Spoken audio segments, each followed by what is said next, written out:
नमस्कार शेतकरी मित्रांनो, स्वागत आहे सर्वांचं शेतीची माहिती या यूट्यूब चॅनलमध्ये। तर पहा मित्रांनो, आज आपण आपल्यासाठी सर्वांसाठी खूप छान सुंदर असा विषय घेऊन आलेला आहे, तो म्हणजे डाळिंबाचा। आणि डाळिंबाला मित्रांनो, यंदाच्या उन्हाळ्यामध्ये जर तुम्हाला खरंच डाळिंबाला 200, 250, 150 रुपये प्रति किलो भाव जर मिळवायचा असेल, पाहायचा असेल, जर खरोखरच बाजारात सगळ्यात भारी भाव मिळवायचा असेल तर आत्ताच जागे व्हा। कारण उन्हाळ्याच्या हंगामात बाजारात माल कमी असतो आणि चांगल्या प्रतीच्या डाळिंबाला सोन्याचे भाव मिळतात। पण हे साध्य करण्यासाठी झाडाला योग्य म्हणजे विश्रांती काळ देणे आणि अचूक विश्रांती काळामध्ये अचूक काम नियोजन करणे हे खूप महत्त्वाचं आहे। तर मित्रांनो, त्यामध्ये मग बेसल डोस देणे सगळ्यात महत्त्वाचं आहे। तर ही सर्व माहिती मित्रांनो आपण A to Z माहिती आपण या व्हिडिओमध्ये पाहणार आहोत। तर त्यासाठी तुम्हाला हा व्हिडिओ शेवटपर्यंत पाहायचा आहे। आणि नवीन असेल तर आपल्या शेतीची माहिती या यूट्यूब चॅनलला सबस्क्राईब करायचं आहे। तर मित्रांनो पहा, विश्रांती काळामध्ये पहिल्या प्रथम जे काम करायचं आहे आपणाला, म्हणजे ज्यावेळेस आपला डाळिंब बाग हार्वेस्टिंग होऊन जाईल, पूर्ण तोडणी होईल, त्यानंतर आपल्याला डाळिंब बागेची छाटणी करणं खूप महत्त्वाची आहे। बरं, ती छाटणी कोणती करायची मित्रांनो? जे वॉटरशूट, ज्या वायफळ फांद्या आहेत, ज्या वाळलेल्या फांद्या आहेत, ज्या कुजलेल्या आहेत, ज्यांना डाग आहेत, तेल्या आहेत, अशा ज्या घाण फांद्या आहेत, खराब झालेल्या आहेत मित्रांनो, त्याची छाटणी करणं खूप महत्त्वाचं आहे। आणि त्याची छाटणी करून घेतल्याच्या नंतर काय होतं, आपल्या बागेवरती जी आपल्याला महत्त्वाची जी फळाची काडी ठेवायची आहे ती काडी राहू शकते आणि तिला चांगला जोर मिळू शकतो। त्याच्यामुळे पहिल्या प्रथम बाग हार्वेस्टिंग केल्याच्या नंतर पहिली बागाची छाटणी करणं खूप महत्त्वाचं आणि गरजेचं आहे।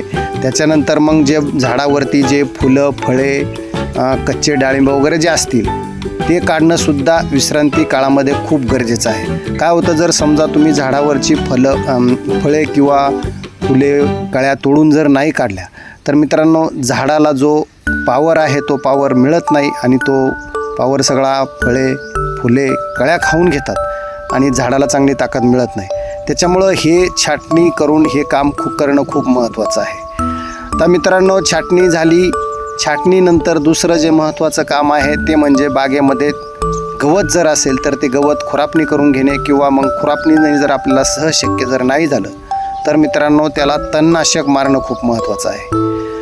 बरं, तणनाशक मारताना काळजी घ्यायची आहे, तणनाशक झाडावरती किंवा झाडाच्या खोडावरती पडणार नाही याची सुद्धा काळजी घ्यायची आहे। कारण काय होतं, अशा वेळेस जर आपण तणनाशक मारायला गेलो, झाडाच्या फांद्यावरती किंवा खोडावरती जर पडलं तर ते मित्रांनो थेट झाडातला मुळापर्यंत जाऊ शकतं आणि ते झाडाचा विनाश करू शकतं। त्याच्यामुळे जे झाडाच्या खोडावरती जे फुटवे वगैरे आलेले आहेत ते फुटवे पहिल्या प्रथम काढून घेणं खूप गरजेचं आहे। कारण फुटवे जर तसेच ठेवले तर मित्रांनो काय होणार आहे, जे ते फुटवे आहेत त्या फुटव्यांवरती जर तणनाशक उडालं तर ते डायरेक्ट झाडाच्या खोडावरती म्हणजे मध्यभागी फांदीवरती जाणार आणि ते थेट मुळावरती अटॅक करणार आहे।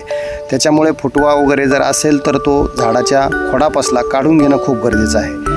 ही महत्त्वाची कामं विश्रांती काळामध्ये करणं खूप गरजेचं आहे। तुम्हाला जर चांगला रेट उन्हाळ्यामध्ये हवा असेल तर हस्तबहार जर धरायचा असेल तर हस्तबहार धरण्यापूर्वी ही महत्त्वाची कामं करणं खूप गरजेचं आहे। तर बघू शकता आम्ही मित्रांनो पहिल्या प्रथम डाळिंब बागेची छाटणी करून घेतलेली आहे। छाटणी केल्याच्या नंतर त्याच्यावरती जे फळे, फुले, मोठाले जे फळं आहेत, कच्चे फळं आहेत, ते फळं सगळे टोटल तोडून घेतलेले आहेत आणि पूर्ण तणनाशक मारून झालेलं आहे। आता तणनाशक मारून झाल्याच्या नंतर ते म्हणजे महत्त्वाचं म्हणजे आपल्या झाडाला खड्डे घेऊन त्याच्यामध्ये खत वगैरे घालायचं। तर आता बघू शकता तुम्ही, आम्ही झाडाला इथं खड्डे पण घेतलेले आहेत, झाडाच्या दोन्ही बाजूनी बराबर खड्डे घेतलेले आहेत। बघू शकता झाडाच्या दोन्ही बाजूनी जवळपास 2 फूट लांबीचा आणि 1 फूट रुंदीचा आणि साधारणपणे 4-5 इंच खोल अशा पद्धतीचा हा खड्डा आम्ही घेतलेला आहे आणि तो बी झाडाच्या दोन्ही बाजूनी घेतलेला आहे। आणि झाडापासून साधारणपणे 1-2 किंवा 1-1.5 फुटाचं अंतर ठेवून आपल्याला तो खड्डा खोडापासून दूर घ्यायचा आहे, जेणेकरून त्याचा झाडाला थेट फायदा चांगल्या प्रकारचा होऊ शकतो। तर बघू शकता अशा पद्धतीने बघा हे खड्डे घेतलेले आहेत झाडाच्या दोन्ही बाजूनी आणि बरोबर तिथं दोन्ही बाजूनी ड्रिपर, 2 ठिकाणी ड्रिपर आहेत आणि ते बरोबर त्याचं पाणी त्या खड्ड्यामध्ये पडणार आहे. त्याच्यावरती जे आपण खत घालणार आहेत, त्याच्यामध्ये आपण मग शेणखत घालणार आहे, बेसळ ढोस घालणार आहे, हे सगळं आपण याच्यामध्ये घालणार आहे. तर मित्रांनो बघू शकता, हा आता खड्डे घेण्याचा कार्यक्रम जवळपास पूर्ण होत आलेला आहे. तर आता हे खड्डे घेतलेलं आहे. तर आता याच्यानंतर याच्यात आपल्याला पहिल्या प्रथमचे घालायचं आहे ते कुजलेलं शेणखत. कारण मित्रांनो मग त्याच्यामध्ये शेणखतामध्ये तुम्ही कोंबडी खत घालू शकता, शेणखत घालू शकता, लेंडी खत घालू शकता.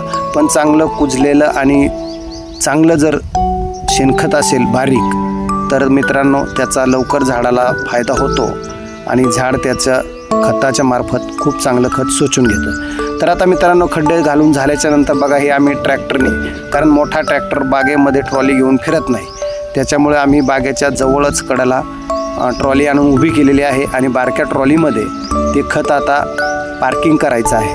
म्हणजे त्याच्यामध्ये हे करायचं आहे, काढून घ्यायचं आहे. आणि ते काढून घेतल्याच्या नंतर मित्रांनो प्रत्येक झाडाच्या जवळ जाऊन बरोबर 2 लाईनीमधून हा बारका छोटा ट्रॅक्टर चालणार आहे आणि 2 गडी आहेत.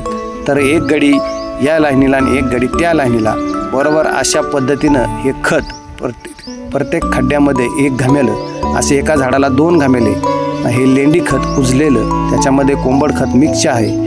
लेंडी खत, कोंबड खत मिक्स खत आहे आणि हे मिक्स खत प्रत्येक झाडाला घालायचं आहे. बघू शकता, हे अशा पद्धतीनं हे ट्रॉली भरण्याचं जुगाड आहे. मोठी ट्रॉली बागेमध्ये घुसत नाही म्हणून लांबून आणायचं खत. म्हणून मित्रांनो हा प्रयोग केलेला आहे. मोठ्या ट्रॅक्टर जवळच बागेच्या कडेला आणून उभा केला आणि छोट्या ट्रॅक्टरने ट्रॉली भरून ही प्रत्येक लाईनमध्ये बागेच्या आम्ही आता फिरवणार आहे. आणि प्रत्येक झाडाला साधारणपणे 10 ते 15 किलोचं टोपलं असेल. 10 किलो तर याच्यात सहज बसेल. साधारणपणे 10 किलो ते 15 किलो खत एका झाडाला आपण देणार आहे. त्याच्यामध्ये आपण पाठीमागे एक व्हिडिओ बनवलेला आहे.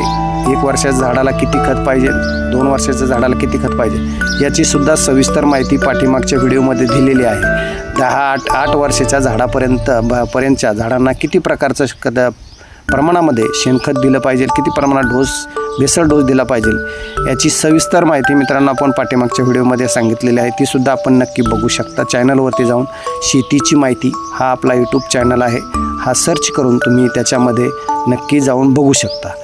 किंवा हाच व्हिडिओ पाहत असताना त्या व्हिडिओवरती तुम्हाला जाता येईल. ह्या व्हिडिओच्या चॅनलला तुम्ही जर टच केलं की तुम्हाला तो व्हिडिओ ऑटोमॅटिक पाहायला मिळेल. तर बघू शकता, आता ही ट्रॉली भरायचं काम चालू आहे आणि ही ट्रॉली भरल्याच्या नंतर पूर्ण बागेमध्ये पहिल्यांदा हे कुजलेलं कोंबड खत मिक्स लेंडी खत आम्ही घालणार आहे. आणि मग त्याच्यानंतर मित्रांनो बागेमध्ये रासायनिक खताचा वापर करणार आहे. आता तो रासायनिक खतसुद्धा तुम्हाला पाहायला मिळेल. सगळ्या बागेला रासायनिक खत घातलेलं आहे. माणसं ऑलरेडी खत घालायचं काम चालू आहे. पुढं जसं खत टाकायचं होईल तसं पाठीमागे रासायनिक खत पहा, हे मजूर प्रत्येक झाडाला रासायनिक खत टाकत आहे आणि जवळपास सगळ्या झाडांना हे रासायनिक खत टाकून घेतलेलं आहे. बघू शकता, हा भेसळ डोस आहे. तर आता भेसळ डोस आपण कोणता दिला, कोणतं खत याच्यामध्ये मिक्स केलं, ते मित्रांनो मी तुम्हाला याच्यामध्ये A to Z माहिती सांगणार आहे. आता बघू शकता, अगोदर शेणखत घातले, कोंबड खत घातले आणि मग भेसळ डोस. आता भेसळ डोस तर पहा मित्रांनो, भेसळ डोस साधारणपणे 10 ते 15 किलो चांगलं कुजलेलं शेणखत म्हणजे कंपोस्ट खत, 2 किलो गांडूळ खत आणि जमिनीतील हुमणी किंवा मूळकूज रोखण्यासाठी 2 किलो निंबोळी पेट आपण हा एक त्याच्यामध्ये मिक्स बेसळ डोस घेतलेला आहे. त्याच्यानंतर मित्रांनो रासायनिक खतं 300 ते 500 ग्रॅम सिंगल सुपर फॉस्फेट ही फळांची आपल्याला जी पुढं झाडाला ताकद मिळणार आहे, चांगल्या प्रकारची ताकद वाढण्यासाठी, झाडाला चांगला ताकद मिळण्यासाठी आपण हे घेतलेलं आहे. त्याच्यानंतर 250 ते 300 ग्रॅम सल्फेट ऑफ पोटॅश म्हणजे SOP हे सुद्धा घेतलेलं आहे. आणि याचा योग्य डोस मित्रांनो आपण याच्यामध्ये मॅग्नेशियम सल्फेट आणि मायक्रोन्यूट्रियन्स म्हणजे सूक्ष्म अन्नद्रव्यांची मात्रासुद्धा आपण याच्यामध्ये मिसळवलेली आहे. तर अशा पद्धतीचा हा बेसळ डोस मित्रांनो उन्हाळ्यात 200चा भाव घेण्यासाठी फळाची साईज 300-500 ग्रॅमपेक्षा जास्त आणि फळांची चमक राखणे गरजेचं आहे. त्यासाठी यावेळी हे कॅल्शियम आणि बोरानच्या फवारण्या घ्यायला तुम्ही विसरू नका. आणि अशा पद्धतीने मित्रांनो हा आपण याला भेसळ डोस घेतलेला आहे. बघू शकता कोंबड खत, त्याच्यामध्ये हा भेसळ डोस हा घेतलेला आहे. आणि अशा पद्धतीनं ही विश्रांती काळातील महत्त्वाचं जे काम आहे ते काम आमचं आता जवळजवळ पूर्ण होत आलेलं आहे. तर मित्रांनो, जर तुम्हाला ही माहिती आवडली असेल तर व्हिडिओला लाईक करा आणि जास्तीत जास्त शेतकरी आणि डाळिंब उत्पादक शेतकऱ्यांपर्यंत मित्रांनो हा व्हिडिओ नक्की शेअर करा. आणि आपली शेतीची माहिती या यूट्यूब चॅनलला सबस्क्राईब करा एवढीच विनंती करतो. आणि माझा आपण हा व्हिडिओ शेवटपर्यंत पाहिल्याबद्दल खूप खूप धन्यवाद. अशीच नवीन माहिती आणि नवीन व्हिडिओसाठी आपल्या शेतीची माहिती या यूट्यूब चॅनलला जोडून राहा. धन्यवाद. जय जवान जय किसान.